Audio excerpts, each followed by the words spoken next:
Today there are important updates from the Kursk direction. Here, the Russians threw themselves forward in a desperate attempt to break the Ukrainian defense in the Kursk salient. However, Ukrainians launched a devastating airstrike on the main Russian forward operating base, cutting the head of the snake and scattering the Russian efforts, bombing the remaining infantry till none were left to continue the assaults. For months, Russian forces have been trying to retake all lost territories in the Kursk region, aiming not just to erase Ukraine's recent gains, but to push them back across the border completely. Their goal is clear. They cannot afford to continue to have a sizable portion of Russian land controlled by Ukraine. The Ukrainian-held territories in Kursk are not just a battlefield, but a bargaining chip in future peace negotiations. As long as Ukrainian forces remain in Russia, even on a relatively small scale, Ukraine holds a psychological and diplomatic advantage. The longer this situation drags on, the more damaging it becomes for Russian political and military leadership, which cannot convincingly claim military dominance while Ukrainian troops hold ground inside Russian borders. To rectify this, Russian forces have launched repeated large-scale assaults all over the Kursk salient, attempting to overwhelm Ukrainian positions with sheer numbers. However, most of these attacks fail before making any meaningful gains. Even when Russian forces do manage to capture ground, it is often minimal and against heavy casualties. As part of their renewed offensive efforts, Russian forces have begun fierce battles to retake areas lost in Ukraine's recent counterattacks near Cherkasskaya Konopelka. One of the few advantages Russia has in this sector is that Ukrainians were never able to fully consolidate control over the forest leading up to Ulanok. Russian forces are using this large gray zone to infiltrate the forests and attack Ukrainian positions in small groups, attempting to take advantage of any gaps in the line and collapse the Ukrainian defense bit by bit. Despite these attempts, the relatively clear weather has allowed Ukraine to maintain constant drone surveillance, making Russian movements predictable and easy to counter.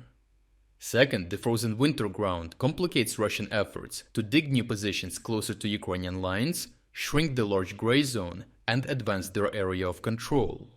Without these proper fortifications, Russian assault groups remain highly vulnerable to Ukrainian drone strikes and artillery.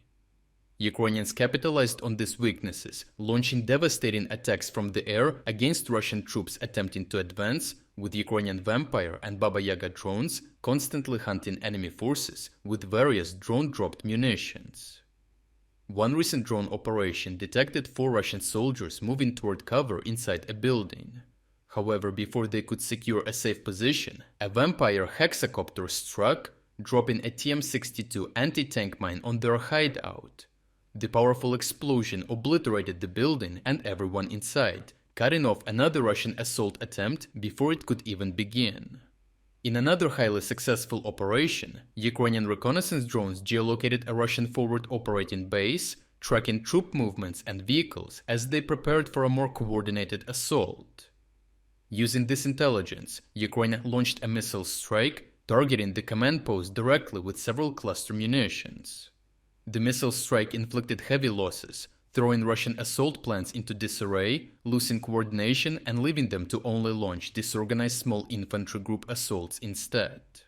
To compensate for such heavy losses, the Institute for the Study of War reports that Russian forces have resorted to a desperate measure, moving soldiers wounded in battles in eastern Ukraine to Kursk under the pretense of treatment and rehabilitation. However, on arrival, these soldiers are instead given weapons and sent to active combat operations on the front line, reflecting the desperation Russian forces feel to push Ukrainians out of Kursk before it can be used as diplomatic leverage. Overall, despite constant Russian assaults and intense artillery barrages, Ukrainian forces still hold a significant amount of ground in Kursk. While Russians have retaken large parts, the deeper Russian forces push, the stronger Ukraine's defenses become.